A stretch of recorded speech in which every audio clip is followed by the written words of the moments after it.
Bah, c'était pas si mal ce film de Contaminé. Quoi? C'était censé être le troisième opus de 28 jours plus tard. Ah, bah en fait, c'était pas si incroyable que ça, ce film. Ah, je l'ai attendu, ce troisième opus. Je l'ai réclamé à cœur et à cri. Et c'est au moment où je l'attendais plus qu'il est arrivé. J'avais découvert le premier en VHS et j'avais pris une grosse claque. Je savais pas, je savais que c'était un truc de contaminé, mais j'en attendais pas grand-chose à l'époque. Moi, j'étais très puriste du zombie version Romero, etc. Et voilà, j'attendais pas grand-chose de ce film. J'étais juste un peu curieux et donc vraiment grosse claque. Et ensuite, j'avais été voir la suite sur grand écran et pareil, j'en attendais un bon film, mais je me suis dit, je vais pas prendre la même claque que le premier. Et au final, je reprends une claque parce que là, c'est typiquement ce qu'une suite doit faire. Elle te reprend la base du premier et puis elle te fait du x2 pour pas dire du x10 et elle le fait très bien. Alors qu'ici, on va prendre le premier et on va te le diviser par deux. Et encore, je suis peut-être gentil. J'ai trouvé les trois quarts du film tout à fait regardables, même s'il y a des points sur lesquels on peut pinailler, là où on n'avait pas ça sur les deux premiers films, où il n'y avait pas de point de pinaillage, tout était parfait. Mais on va dire que si on le considérait comme un film de contaminé lambda, sans le comparer à ses deux prédécesseurs, c'est plutôt pas mal. Mais même en le prenant comme un film un peu à part, il y a cette fin qui est what the fuck. Cette fin qui est censée te donner envie d'être là pour le numéro 4, parce qu'il va y avoir un numéro 4, je crois même qu'il est déjà en cours. Sauf que je trouve que cette fin, elle fait tout à fait l'effet inverse. T'as pas vraiment envie de... Enfin, je pense que le grand public n'aura pas envie. Moi, je suis un peu curieux quand même. Et moi, j'aime tout ce qui est un peu barré, tout ce qui est un peu chelou, faut que je le vois. Et puis, bon, voilà, j'ai cette maniaquerie. Quand je commence une saga, j'aime voir tous les opus. Mais ça me hype pas plus que ça. Et c'est évident que cette fin va complètement diviser. Et j'ai encore divisé, je suis sympa. Je pense plutôt que cette fin, elle va dégoûter les gens d'aller voir le 4. Quand je vois le film, j'ai la sensation, je sais pas où en est le box-office, j'ai la sensation que c'est un film qui va se vautrer, alors peut-être pas, je crois quand même qu'il a fait un bon démarrage, mais ça se sent qu'il va se vautrer au niveau des critiques. Moi à l'heure actuelle, j'ai toujours pas vu la bande-annonce, j'avais pas lu le pitch non plus, voilà, je voulais vraiment le découvrir voilà, et le savourer le plus possible. Je sais juste qu'il a fait un très bon démarrage et je crois même qu'en termes de démarrage, c'est le meilleur des trois. Mais je ne sais pas si après ça a continué ou si ça a stagné. Mais après, peu importe, un film peut être un succès au box-office et être considéré comme une merde et par les spectateurs et la critique. C'est le cas de Freddy, les Griffes de la Nuit, le remake, qui avait bien fonctionné, hein, mais par contre que tout le monde aujourd'hui dézingue, même déjà à l'époque, parce qu'il y avait une hype, donc les gens ont été le voir, mais ils sont ressortis de là complètement déçus. Là, j'ai la sensation que ça va être un peu pareil avec ce film, parce qu'en plus, il donne pas vraiment la sensation d'être le troisième opus. Donc voilà, il y a quand même des choses que j'ai appréciées, que je vais vous mentionner, mais pour un numéro 3, comme je vous dis, pour moi, il n'est pas du tout à la hauteur. Sans rentrer dans les spoilers, je vais essayer de vous expliquer pourquoi, et après dans la partie spoilers, j'approfondirai. Déjà ici, le problème, c'est qu'on est sur une quête initiatique d'un personnage. Alors, on avait déjà ça avec le personnage de Cillian Murphy dans le premier film, mais c'était plutôt discret, et on avait vraiment cette ambiance, on avait vraiment cette atmosphère, on avait cette violence qui émanait du film, on la ressentait, on était sous une tension constante. Ici, on est presque posé, on regarde un drame, on regarde un parcours psychologique. C'est toute une histoire de rituel de passage, hein, de l'enfance à l'âge adulte, accepter de grandir, de faire face à la dureté de la vie, au deuil, etc. On est sur un drame avec comme toile de fond un film d'horreur. Je trouve que le film il serait plus proche d'un Wolfman que d'un 28 jours plus tard. Et pareil, hein, Wolfman, j'avais pas détesté, mais j'avais été un peu frustré par le film. Je trouvais qu'il passait à côté de beaucoup de choses et c'est un peu pareil ici. Alors le parcours de passer à l'âge adulte, se trouver soi-même, s'éloigner de la masculinité toxique, parce que clairement il y a un peu de ça en toile de fond. Ok, pourquoi pas, mais là c'est un peu mal foutu. Je vous détaillerai ça dans la partie spoilers, mais en gros, à un moment quand le gamin, on va dire, prend ses couilles et les met sur la table et affronte le père, c'est vraiment pour quelque chose qu'il a dans le contexte. Ça paraît con, ça paraît superficiel, en fait, ça paraît gamin de réagir comme ça envers son père. On peut comprendre qu'à son âge, il a 12 ans, il réagisse comme ça, mais du coup, ça ne fait que renforcer le fait que c'est un gamin. Mais ça, je détaillerai dans la partie spoilers. Si ça avait été un film lambda, je vous aurais dit qu'il y avait quelques effets de mise en scène et quelques musiques plutôt sympas. Quand on sait que c'est le troisième opus de cette franchise, c'est décevant. On se dit que ça manque justement d'effets de mise en scène. D'ailleurs, il tente des petits trucs, Boyle, en divisant comme ça son image, en faisant deux, trois petits trucs. Ok, mais j'ai l'impression qu'il le fait au début pour nous dire, regardez, on fait ça. Puis j'ai l'impression qu'à un moment on l'oublie, puis une fois de temps en temps il nous remet un petit truc pour nous rappeler, je sais pas, comme s'il n'avait pas eu confiance en sa méthode. C'est tourné avec l'iPhone, alors oui, on voit, ça donne un style un peu particulier. Bon, personnellement, tourner à l'iPhone ou pas, là, c'est gadget. Pour moi, ça n'apporte rien au film, ça retire pas forcément grand-chose non plus. Je pense que c'est plus au niveau de l'écriture, du cheminement de l'histoire, etc., qu'il y a un problème. Ici, je trouve on sent pas l'immersion complète comme dans les deux premiers, et on sent pas le génie de la réalisation que moi j'avais ressenti sur les deux premiers films. Je parle de génie parce que bon, déjà on avait ce premier film qui était très adroit avec sa manière maladroite de tourner ses plans comme ça. Et le deuxième, il avait des scènes très impactantes. Je pense qu'on se souvient tous de cette intro avec la caméra en plongée comme ça qui survole. Robert Carlyle est en train de se sauver sur la musique de John Murphy. Enfin, c'était énorme. Chaque fois que j'en parle, j'ai limite les frissons. Alors que là, j'aurais aucune scène de ce film qui va me faire frissonner. D'ailleurs, la musique de John Murphy, elle était instantanément devenue l'une de mes OST préférées, et j'adore l'idée de l'écouter en dehors du film. Là, la musique du film, elle est bien, hein, mais ça me dérangerait pas d'avoir l'OST, mais je me dis pas, ah, là j'ai envie de me l'écouter. Alors qu'à l'époque, j'étais revenu de la salle de cinéma, et j'avais envie tout de suite de réécouter le thème. Après, il y a quelques beaux plans, notamment un qui m'a particulièrement marqué, mais je vous en parlerai partie spoilers. C'est bien interprété, ça, il n'y a pas de problème. Mais c'est juste que à un moment, les gars, faut pas oublier que vous êtes sur la franchise 28 jours plus tard, et là, vous êtes trop parti dans un nouveau délire, et ça se sent parce que, alors, je ne le savais pas au moment où j'ai vu le film, je l'ai su en rentrant du film, de la projection. Ils sont partis sur une nouvelle trilogie. C'est-à-dire qu'effectivement, ça fait suite à 28 jours et 28 semaines, mais ce 28 ans, c'est le premier opus d'une trilogie. Alors, le premier est tourné, puisque là, il est en salle, et le second serait apparemment en cours, ou voire même peut-être déjà tourné.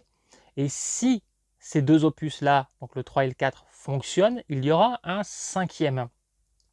Et il y a des rumeurs qui disent que Cillian Murphy reviendrait. Du coup, en fait, on aurait deux films plus une trilogie qui fait suite. Bon, voilà, je suis pas sûr que ça soit le bon angle. Et personnellement, alors on verra, l'avenir me dira si je me trompe, je ne crois pas que cette trilogie verra le jour. Et si elle le voit, je pense que le box-office sera pas spécialement au rendez-vous. D'ailleurs, au final, le titre, 28 ans plus tard, vous auriez pu appeler le film n'importe comment, ça passait, parce que on se sent pas dans la franchise, pas plus que ça. Pour moi, d'ailleurs, il y a un défaut, c'est qu'à la fin de 28 semaines plus tard, il y avait cette scène géniale où on voyait que l'hélico des héros s'était craché, donc une fin super pessimiste, et on voyait les contaminés courir comme ça vers, en toile de fond, il y avait la tour Eiffel. Il faut savoir qu'à l'époque, l'équipe a tourné plein de fins selon les pays où allait être diffusé le film. C'est-à-dire que chaque pays s'est retrouvé avec une fin commune, on va dire, sur le papier, donc des contaminés, enfin l'hélico qui s'était craché et les contaminés qui couraient sur une place d'une grande ville. Sauf que le petit détail qui changeait, c'est qu'à chaque fois, c'était un autre élément qu'on pouvait voir. On avait la tour Eiffel, on pouvait avoir le Kremlin, peu importe. Voilà, vous aviez des bâtiments différents. Et du coup, chaque pays avait quelque chose qui correspondait à son pays à lui. Du coup, on avait vraiment cette impression que le monde entier était contaminé. C'était une fin très sombre. Là, quand le film commence, on a une narration qui nous dit que, en gros, seule l'Angleterre est en quarantaine, est isolée, que le monde autour, voilà, le reste du monde continue de vivre et d'évoluer. Ça, j'ai pas aimé. Je trouve que c'est chier à la gueule de 28 semaines plus tard. Là où dans le premier film, on se sentait déjà confiné en Angleterre, je trouve, ça marchait, c'était super immersif. Je trouve qu'on n'avait pas besoin de savoir forcément ce qui se passait à l'extérieur, sur les autres pays, les autres continents. On était focalisé sur l'Angleterre et sur les personnages. Mais ici, c'est plutôt le contraire. Je trouve que voilà, on nous dit qu'on est confiné, mais on a envie de sortir. On a envie de savoir ce qui se passe à l'extérieur. Ça manque. Il y a plein de petites maladresses scénaristiques, des choses un petit peu faciles, un petit peu torchées, sensation que j'avais pas sur les 2 premiers films. Je vous détaillerai ça un petit peu plus en spoilers. Il y a bien quelques plans gore, mais à la sortie du film, on se rend compte que c'est celui-là, c'est cet opus-là qui est le moins violent. Pourtant, il y a quelques plans qui sont assez sévères hein, au niveau de ce qu'on nous propose, visuellement, graphiquement, mais on ne sortira pas du film avec cette sensation que le film était si violent que ça. Parce qu'on passe beaucoup trop de temps sur les personnages, la psychologie, le drame humain, et on ne ressent pas comme ça le danger. On passe beaucoup de temps à suivre donc les personnages, leurs sentiments, et du coup on passe tellement de temps à les écouter, voilà, qu'on en oublie le danger. Il n'y a pas de moment où en plus il serait en train de discuter, où il serait interrompu.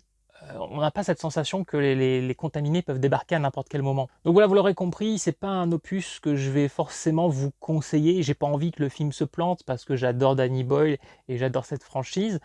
Mais je vais pas vous envoyer entre guillemets au casse-pipe parce que je me rends bien compte que le film divise beaucoup. J'ai même cru comprendre pour l'instant que les avis étaient assez négatifs. J'ai pas été voir les reviews des collègues parce que je voulais faire ma propre vidéo et j'irai voir après, j'irai comparer voilà ce qu'on a ressenti. Donc voilà, je pense que j'ai fait le tour pour la partie sans spoilers. Donc maintenant, nous allons rentrer dans les spoilers. Au début du film, j'ai été amusé de voir, on a une bande de gamins qui ont l'air complètement traumatisés devant les Teletubbies. J'ai trouvé ça très drôle, parce que je trouve effectivement que les Teletubbies, c'est une émission traumatique. Mais bon, on comprend que c'est parce qu'il y a aussi du danger dehors, donc ils sont plutôt voilà, dans l'angoisse à cause de ce qui se passe, et puis on les a mis devant la télé. Mais j'ai adoré les voir, je pense qu'il y a un pied de nez envers les Teletubbies. Dans les fautes de goût, alors au début, on a un gamin qui s'appelle Jimmy, il y a une invasion de contaminés, et ce gamin va aller vers son père. On découvre que son père est prêtre, et son père accepte la mort, parce que pour lui, c'est le jour du jugement dernier, et il est super content. Alors, il faudra m'expliquer pourquoi il est super content. Pour lui, c'est vraiment un jour de gloire. Il est prêt à se sacrifier, mais par contre, il donne sa croix à son fils et il le laisse partir. Je veux dire, si tu es dans un délire où tu penses que c'est vraiment une décision de Dieu, que c'est une belle journée, que c'est le jugement dernier, pourquoi tu gardes pas ton fils avec toi pour mourir ensemble, tu vois? Enfin, il y a un comportement contradictoire dans le personnage. Dès le départ, on se dit: «Mais pourquoi?» Il y a une incohérence. Ça aurait pu être beaucoup plus intéressant de voir le père qui essaie de forcer son fils à rester avec lui. Il y aurait eu quelque chose de violent en plus dans cet acte-là, et le fils qui arrive à se démettre des mains de son père. Bon, du coup, le père se donne en pâture aux contaminés, le gamin est caché et il regarde son père devenir un contaminé et qui a l'air encore un petit peu à moitié humain au moment où il est en train de se transformer, où il a l'air assez content de ce qui se passe. Et le gamin qui te sort la phrase, donc il est seul et il te sort à voix haute Père, pourquoi m'as-tu abandonné? Donc la phrase de Jésus sur la croix, too much. Vraiment too much là, c'est trop. Donc le film, c'est une histoire de passage rituel, c'est une histoire de passage à l'âge adulte, ok. Mais je trouve que le moment où le fils se rebelle contre le père, c'est pas vraiment justifié. Je trouve qu'il y a quand même une complicité entre eux. À un moment, on te demande, la mère demande, mais il rigole jamais avec toi, tout ça, donc on a l'air de dire, voilà, le père est jamais marrant, etc. Ok, mais tu peux être un bon père sans être tout le temps dans la blagounette. En plus, à un moment, bon, il est un peu bourré dans une soirée. Alors, c'est pas le mec le plus drôle du monde, mais tu vois quand même qu'il est détendu. À aucun moment, on ressent ce père comme dangereux ou toxique. Alors oui, c'est un père qui veut apprendre à son fils à devenir un homme, mais il y a un contexte là particulier. Ils sont en quarantaine, ils sont entourés de contaminés, d'un danger. C'est normal d'apprendre à ton fils à te défendre. Et même quand son fils échoue, le père le soutient. c'est pas un père qui va lui reprocher. Il y a même un moment, ils reviennent de mission, le père va le valoriser devant tout le monde. Il aurait pu se moquer de lui, donc pas du tout. Donc pour moi, ça en fait un bon père. C'est pas comme, si vous l'avez vu, La fille du roi des marais, avec Daisy Ridley. C'est un film que je vous conseille, où là, elle va être formée par un père survivaliste, ou je sais plus trop quoi, et qui lui, on ressent quand même qu'il est un danger. On voit que oui, il veut endurcir sa fille, que ça pourrait être une bonne chose, mais tu vois qu'il va trop loin, qu'il est trop dur, qu'il en oublie les sentiments de sa fille et le rapport paternel, etc. Tu vois qu'il lui fait du mal psychologiquement et physiquement aussi, si mes souvenirs sont bons. Faudrait que je le revoie, c'était un bon film. Donc pour moi, là, ce qu'on voit du père, on voit un homme bon, surtout vu le contexte.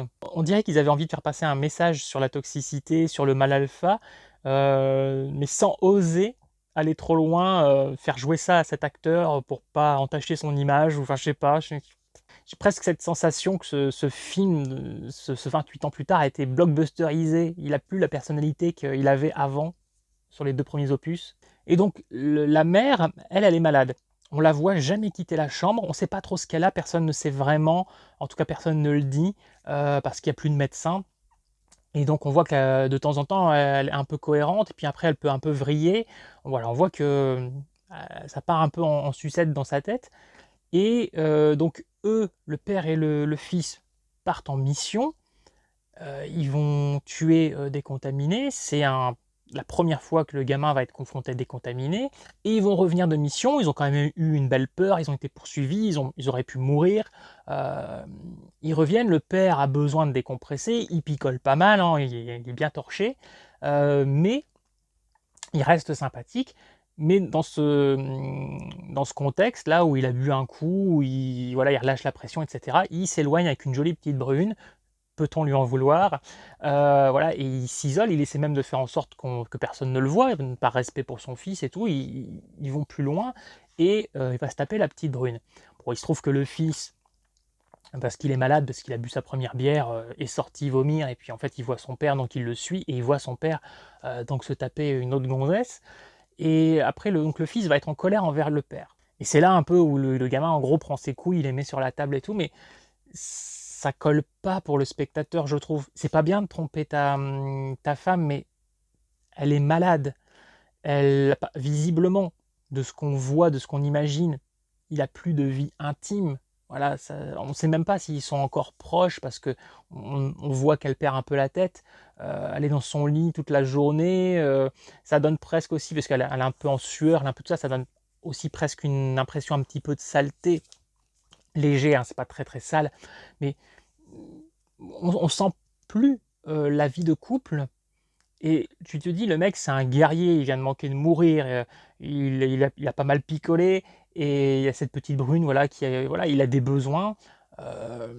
Ça me choque pas, alors que j'aime pas qu'on trompe un personnage, surtout qu'elle est attachante, la mère, mais là, dans le contexte, ça me bouleverse pas, et je trouve que la réaction logique du gamin, ça serait simplement d'être touché, d'aller voir son père et de lui demander pourquoi tu as fait ça, est-ce que tu aimes toujours maman, etc.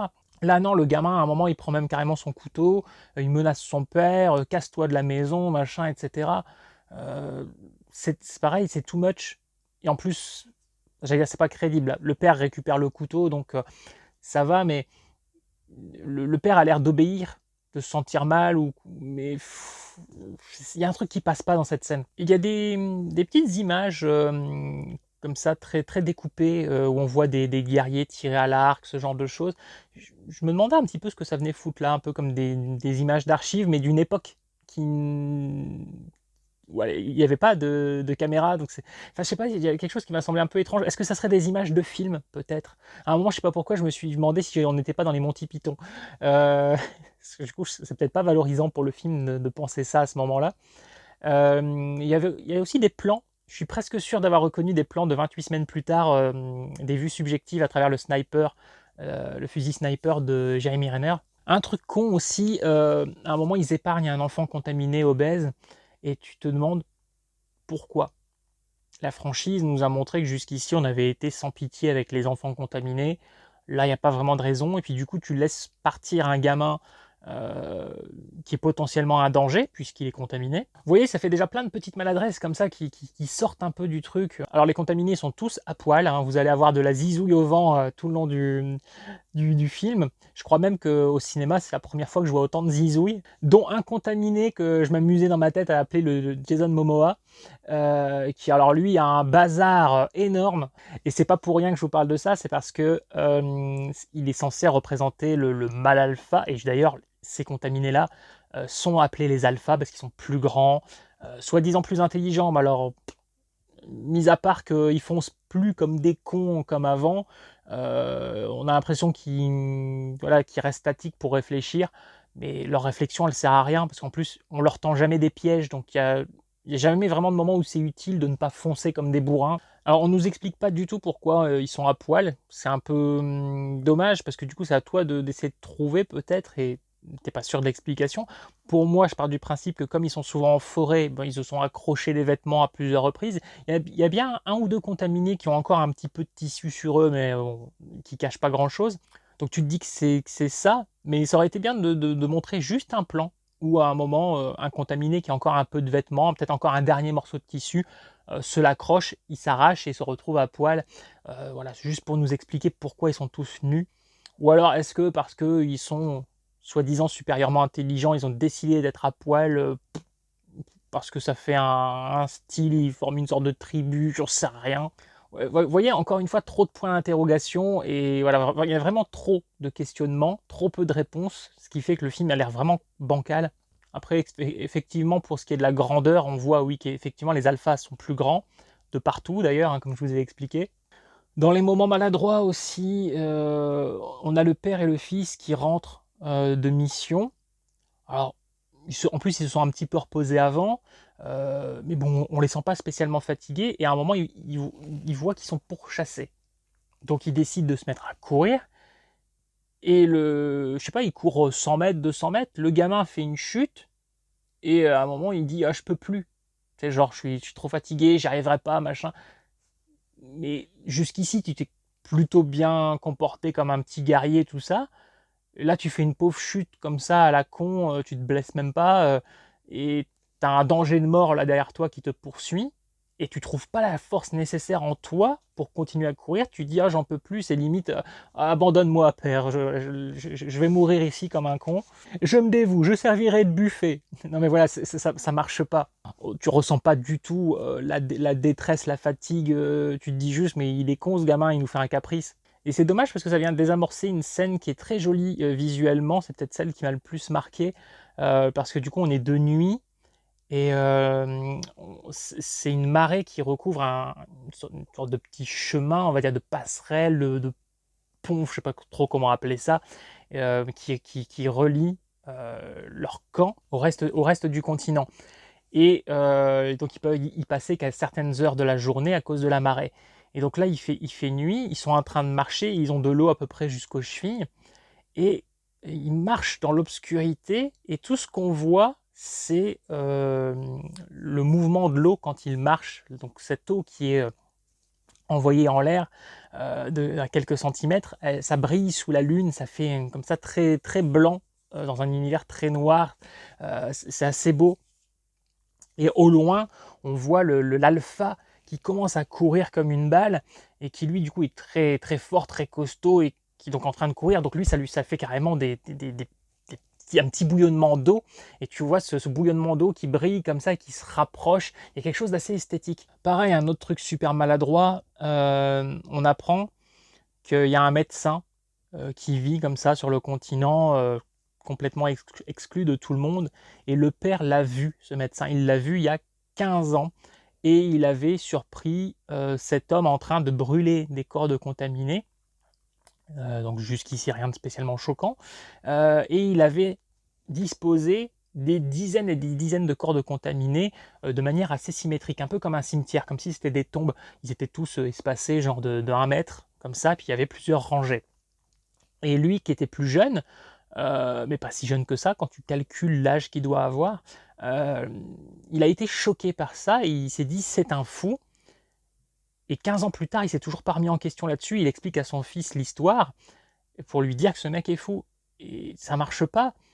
Parce que moi, en 5 secondes, je me suis dit, bah attendez, ce mec-là, il brûle des contaminés, il se débarrasse des corps. Le fait qu'ils les aient tous bien disposés comme ça, est-ce que c'est pas par respect? Est-ce que c'est pas une sorte de rituel, voilà, pour avant de les brûler, quoi, histoire de les respecter? Et c'est exactement ce qu'on va apprendre. Et le pire, c'est qu'on ne l'apprend pas tout de suite, il faut un peu de temps, et toi, en tant que spectateur, mais tu l'as déjà deviné. Et tu te dis, comment ce mec peut être assez con pendant 15 ans pour ne pas s'être remis en question, s'être repassé cette image dans la tête et essayer de la comprendre, cette image. En quoi ce mec était forcément taré? En quoi tu l'as vu être cinglé parce qu'il avait disposé les corps comme ça? En quoi c'est plus choquant que les gens qui font des montagnes de corps limite, moi, je trouve cette image-là beaucoup plus violente. Et du coup, le gamin va aller à la rencontre de ce médecin parce qu'il veut absolument trouver une solution pour sa mère. Et nous, en tant que spectateurs, on n'est jamais dans l'inquiétude pour le gamin. Parce que je pense qu'on a déjà inconsciemment compris que on allait vers un quiproquo. Dans les autres trucs qui paraissent un peu cons, le gamin va momnapper. Je sais pas comment on dit quand on kidnappe sa mère. Parce que, du coup, c'est pas un kidnapping, c'est un momnapping. Il va emmener sa mère avec lui, donc sur le continent. Là, c'est pareil, tu te dis, mais jusqu'ici, on l'a jamais vu tenir sur ses jambes. Et là, elle part tranquille, elle traverse cette longue passerelle, là, ce long chemin qui sépare le continent, puis il traverse le continent, etc.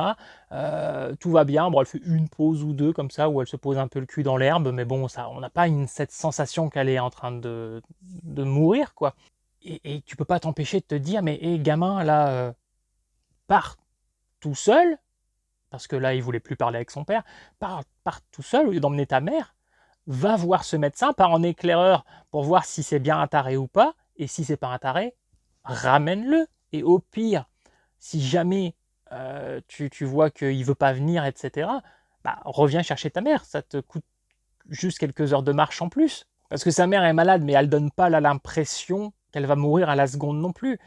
Si encore il nous avait fait cracher du sang, etc., genre il n'y avait plus rien à perdre, ok, mais là pareil, encore une fois, ça marche pas. Ah oui, en plus j'ai oublié de vous préciser que dans le flashback du père qui avait vu ce médecin brûler les corps, le médecin les avait vus, il leur avait fait un petit signe amical, et on voit ce signe en flashback, tu sens que c'est un signe tout à fait classique, c'est pas un signe inquiétant. Et même le pire c'est que c'est là où c'est con, le père dit dans le flashback... Enfin, dans sa narration sur le flashback, il dit bien que oui, il nous a fait un signe comme si tout allait bien, machin, c'est un taré. Mais s'il t'a fait un signe tout à fait quelconque, c'est peut-être qu'il n'était pas en train de faire quelque chose de mal. Encore un autre truc con, la mère se prend du sang sur le front, du sang de contaminé. Et le premier réflexe du gamin, donc, c'est d'aller essuyer sa mère, mais avant de pouvoir atteindre, de la rejoindre et d'atteindre son front et de l'essuyer, il lui dit non, non, surtout tu fermes pas les yeux. Bah si. Ce que nous a bien montré dès le premier film, c'est qu'il fallait éviter d'en avoir dans les yeux. C'était comme ça que tu pouvais être contaminé. Ça fait 28 ans, vous êtes au courant, non? Si encore on nous avait fait un insert qui nous montrait qu'elle prenait une goutte de sang sur la paupière, dans le cil ou quelque chose comme ça, là on aurait compris. Là, moi j'ai vu que du sang atterrir sur son front. Et donc t'as le gamin qui dit ça, c'est complètement con. Si ça se met à couler, ça pourrait couler dans son œil. Il y a une petite scène sympa avec du gaz, du benzène qui s'est accumulé. La scène est sympa, mais à ce moment-là du film, il y a eu tellement de maladresse que je ne peux pas m'empêcher de me dire est-ce que c'est crédible. Alors que si le film avait été nickel chrome comme l'avaient été les deux premiers et qu'à un moment il proposait cette scène, même pas je me pose la question, je l'accepte. Et cette scène est sympa, mais pareil, elle aurait pu être plus impressionnante encore. Là, ils ont fait un peu le minimum syndical, mais il y a un plan qui est assez chouette, comme ça, avec une contre-plongée où on voit le visage de la mère et du fils qui sont sur le sol, et en fait, la caméra, elle est en dessous d'eux, comme s'il y avait un sol transparent. À un moment, il y a l'intervention d'un soldat suédois, donc ça nous rappelle bien qu'à l'extérieur, apparemment, le monde continue. Du coup, c'est aussi assez bizarre, on se dit, mais du coup, ça fait des années que le monde continue et il n'y a personne qui essaie vraiment d'aider l'Angleterre à s'en sortir, personne essaie je sais pas, peut-être un peu comme ça, des rebelles, des activistes, des machins qui essaient de venir sur le continent pour les aider, leur apporter des vivres, les tenir au courant, leur balancer des journaux, enfin je sais pas, ça semble assez bizarre que le monde extérieur continue de vivre sans se préoccuper de l'Angleterre sans qu'il y ait la moindre interaction, rien du tout, à part du coup quelques soldats qui viennent de temps en temps pour tuer du contaminé. Et donc là, il y a un soldat suédois qui est tout seul. Et ce qui est assez marrant, c'est le décalage. Ça, on le ressent bien parce que le mec, il va parler du métier de chauffeur-livreur, il va parler d'internet et tout ça. Et le gamin, il comprend rien. Il connaît pas tout ça. Il sait pas ce que ça veut dire. Et le moment qui m'a le plus amusé, c'est que le mec prend son téléphone portable, le prête au gamin et lui montre une photo de sa meuf. Et sa meuf, c'est le cliché d'un nana sein refait, la blonde, voilà, il y a pas les cheveux coupés au laser, voilà, vraiment millimétrés et tout, les lèvres collagénées. Et je le voyais à peu près venir, mais ça marche, c'est super drôle. Le gamin qui regarde, il fait mais qu'est-ce qu'elle a? Qu'est-ce qu'elle a au visage? Mais il est super sérieux, le gamin, il est très premier degré. Parce qu'il n'y a aucune femme comme ça, il n'y a même plus de maquillage, rien du tout sur l'île. Et le soldat, il comprend pas, il fait mais elle a rien au visage, qu'est-ce que tu racontes? Et là, le gamin, il dit ah ouais, non, si, je sais, dans mon village, on a une fille et c'est pareil, hein, quand elle mange des fruits de mer, elle a les lèvres qui gonflent. Voilà, le petit taquet comme ça à ces nanas qui se peinturlurent, qui ressemblent à rien, j'ai trouvé ça très sympa. On a aussi une contaminée qui est enceinte, donc du coup qui va accoucher d'un bébé, et un bébé qui n'est pas contaminé. Alors l'explication, c'est simplement grâce au placenta. C'est tout ce qu'on nous dit, grâce au placenta. Donc voilà. Moi personnellement, j'aurais voulu un petit peu plus d'explications médicales, scientifiques, comprendre un petit peu mieux, puisque là, ça fait un petit peu ta gueule, c'est magique. Alors je vous avoue que j'ai pas de grosses connaissances sur le placenta, hein, donc je ne sais pas exactement. Je suppose qu'une mère saura détecter pourquoi le placenta est une protection éventuellement contre le virus, etc. Mais bon, voilà, j'aurais voulu quand même une petite explication, parce que là on nous dit vraiment juste le miracle du placenta. Là où je trouvais que c'était mieux expliqué dans le 2, cette immunité qu'avaient les enfants qui avaient donc les yeux verrons. En tout cas, on ressentait mieux qu'on ne nous prenait pas pour des cons en nous disant juste une phrase et hop, vous allez l'accepter. Ici, on sent aussi le message d'une vie qui laisse place à une autre. La mère qui va forcément perdre la vie, et puis ce bébé qui est une nouvelle vie, blablabla. Pareil, il y a Ralph Fiennes qui dit qu'il se met de la teinture d'iode pour repousser le virus. Pareil, je trouve qu'il y a juste une phrase qui est dite comme ça et pour moi, je suis frustré, j'ai pas assez d'éléments, je comprends pas. À ce moment-là, je me dis, parce que tu aurais été infecté éventuellement, parce que ce qui est pas logique, puisque si tu es infecté, ça prend quelques secondes, donc t'as pas le temps de te mettre de l'iode. Est-ce que c'est parce que quand tu reçois du sang sur ta peau, alors que tu as de l'iode, ça permet de ne pas être contaminé, mais en même temps, jusqu'ici, on a toujours vu que tu pouvais avoir du sang sur ta peau sans être contaminé. C'est dans les yeux, par exemple, où il ne faut pas en avoir, et tu t'es pas mis de l'iode sur les yeux. Donc, pareil, là, je suis peut-être passé à côté de quelque chose, ou c'est peut-être encore une connerie du film. Pareil, à un moment, il y a une scène, elle est sympa, mais c'est dommage. La mère et le fils sont endormis, chacun un peu de leur côté dans une vieille ruine et on sent qu'il y a un contaminé qui approche. Et le contaminé approche du gamin qui est en train de dormir, et d'un coup, on voit quelqu'un euh, qui lui met une chemise ou quelque chose sur la tête et qui va l'étouffer, qui va l'étrangler. Et au petit matin, la mère et le fils se réveillent, cette fois-ci côte à côte, et on voit le contaminé avec la chemise comme ça autour de la tête qui est mort. Et donc ils comprennent pas ce qui s'est passé. Et tu dis, ah, il y a un mystère. Ben non, en fait, le mystère résolu en quelques secondes, puisque d'un coup, la mère a un flashback. En fait, c'était elle. Elle s'est réveillée en pleine nuit, elle a vu ça et elle a tué le. Donc d'un coup, elle a eu une énergie suffisante pour tuer un contaminé. Bon, le contaminé n'était pas au milieu de sa forme, mais quand même. Et je me suis dit, mais ça va peut-être servir. J'ai commencé à imaginer un truc en quelques secondes. Je me suis dit, si ça se trouve, la mère, en fait, ce qu'elle a, c'est qu'elle est en partie contaminée. Peut-être qu'elle a une immunité, comme les enfants aux yeux verront du 2, et que ça crée, entre guillemets, une sorte de schizophrénie. Il y a des moments où sang, le contaminé en elle prend un peu le dessus. Par exemple, elle a des absences. Pas du tout. Il y a juste cette scène, voilà, où en gros, tout simplement, elle a ouvert les yeux et comme elle a des petites absences parce qu'elle est malade, qu'elle oublie des trucs, là, ça lui est juste revenu. Voilà, ça permet d'expliquer au public ce qui s'est passé. Ouais, bon, c'était pas très, très pertinent. On aurait pu simplement nous montrer la mère se réveiller, faire cette action, et puis le gamin, le lendemain, lui en parle et elle se rappelle de rien. Parce que du coup, là, on nous crée un petit effet de mise en scène qui est intéressant, qui a l'air de nous promettre un petit quelque chose, et en fait, on nous donne rien, en fin de compte. Alors là, ce second parcours initiatique du gamin, c'est pour nous faire comprendre qu'il doit apprendre à faire face à la mort, à accepter le deuil de sa mère, et aussi qu'il doit choisir sa propre voie.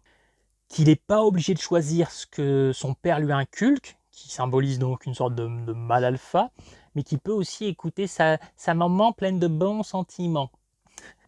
C'est bien gentil, ma grande. J'ai beaucoup aimé le personnage de la mère, hein. Je la trouvais très attachante, l'actrice, il n'y a pas de problème, mais tu es dans un monde post-apocalyptique.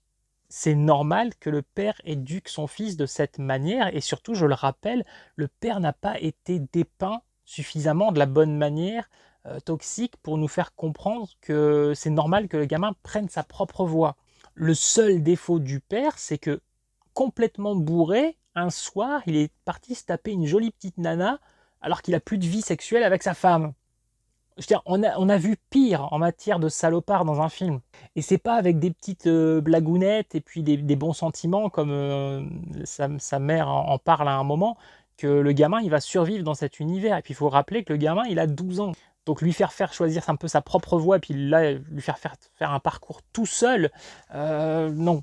Surtout, on sent pas cette obligation de devoir affronter le monde extérieur parce qu'ils ont un camp euh, où ils sont en sécurité et où ils décident de sortir pour chasser du contaminé, pour effectivement devenir des hommes, ce passage rituel. Mais on les voit jamais ramener des vivres de l'extérieur ou ce genre de choses, donc c'est pas forcément une obligation. Il n'y a pas un côté primitif, c'est pas l'homme de Néandertal qui est obligé de savoir se défendre parce qu'à n'importe quel moment, un mammouth, un léopard, ce que tu veux, va lui tomber dessus. Bon, il n'y avait peut-être pas de léopard à l'époque. Je vous dis des trucs au hasard, mais vous comprenez ce que je veux dire.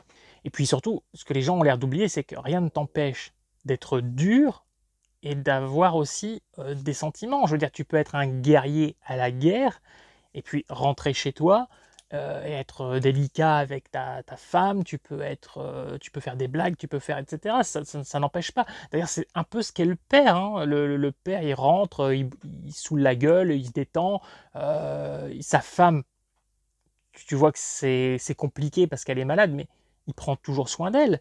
C'est pas un monstre. Et en plus, cette histoire de bons sentiments, tu vois pas forcément que c'est une communauté dangereuse les uns envers les autres. Vouloir perpétuer les bons sentiments, ok, mais vous n'êtes pas en train de rebâtir le monde. Vous êtes sur une île, vous êtes isolé, vous êtes mis en quarantaine. C'est pas à vous, vous n'avez pas cette mission de dire au monde n'oubliez pas d'être humain, enfin d'être humain avec des bons sentiments, parce que quand tu regardes bien la norme, hein, être humain, c'est plutôt être une saloperie. Le fait que ces gens sur cette île se conduisent comme des sauvages ou qu'ils soient des gens de valeur avec des principes, ça change pas grand-chose parce que c'est juste un petit groupuscule qu'on imagine peut-être facilement un jour s'éteindre. Il y a même d'ailleurs le Suédois qui fait une vanne à un moment et qui leur dit j'imagine que vous vous reproduisez les uns avec les autres.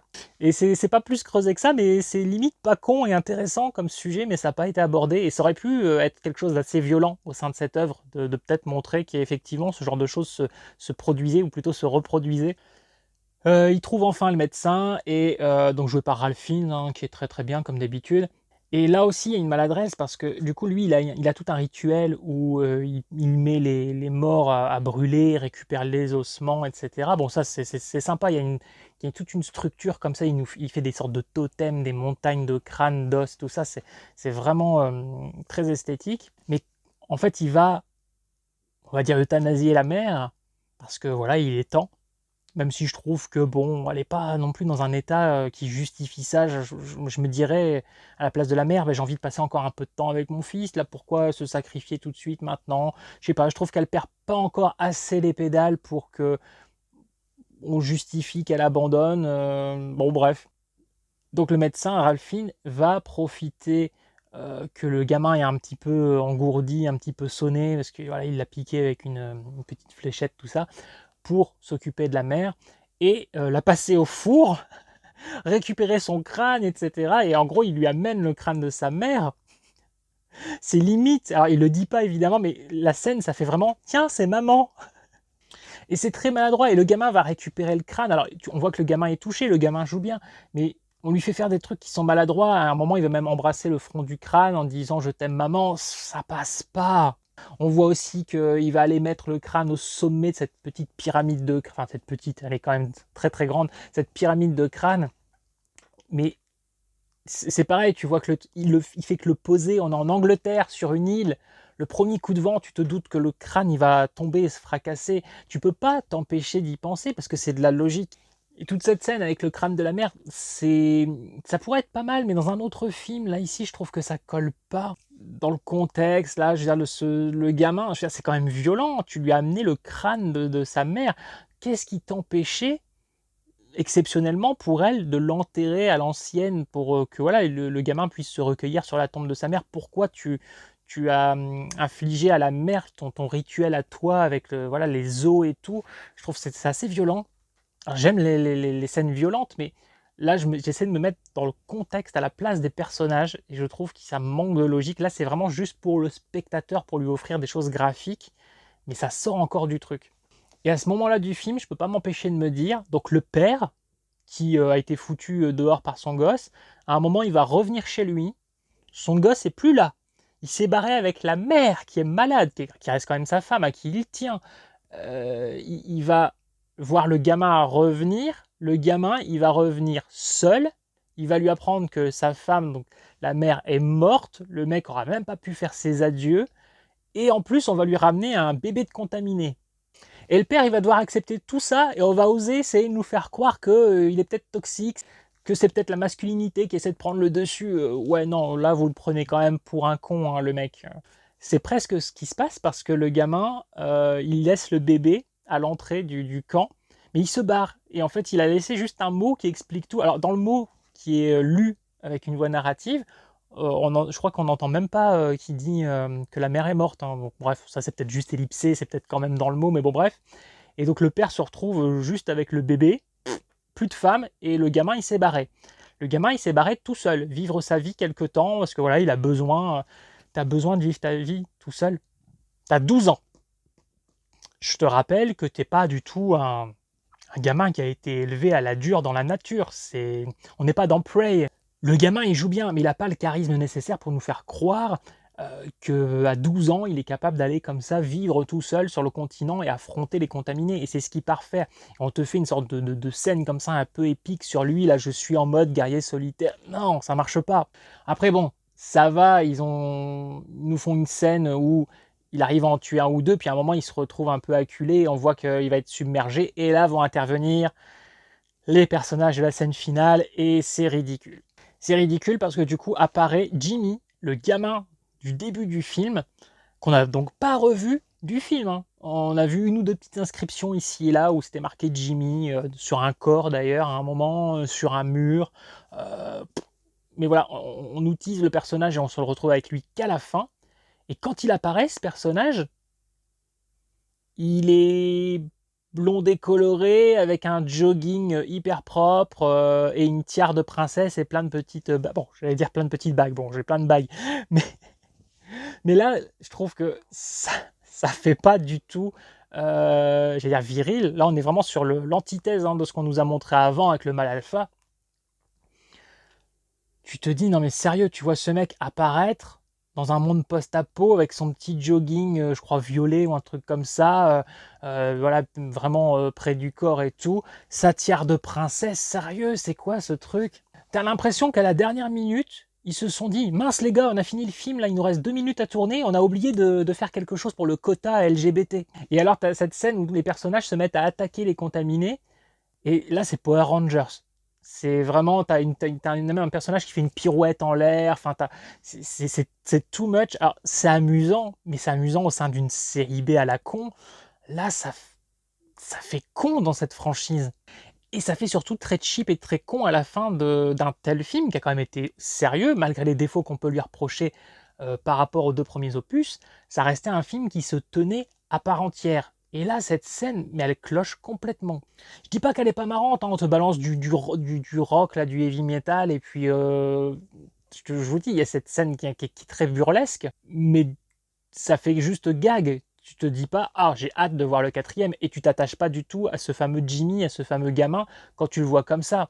Vous me direz, ceux qui ont vu le film, les hommes comme les femmes, dites-moi quel personnage masculin vous a le plus intéressé, quel personnage masculin est pour vous le plus charismatique. Je pense qu'on va tous être d'accord pour dire que c'est le père, ou éventuellement l'alpha si on compte les contaminés. Alors du coup, il faut comprendre quoi? Le père était trop un mâle alpha, La mère elle lui a dit d'être un homme, mais garde des sentiments en toi. Alors c'est quoi la solution? C'est d'incorporer ce groupe d'LGBT.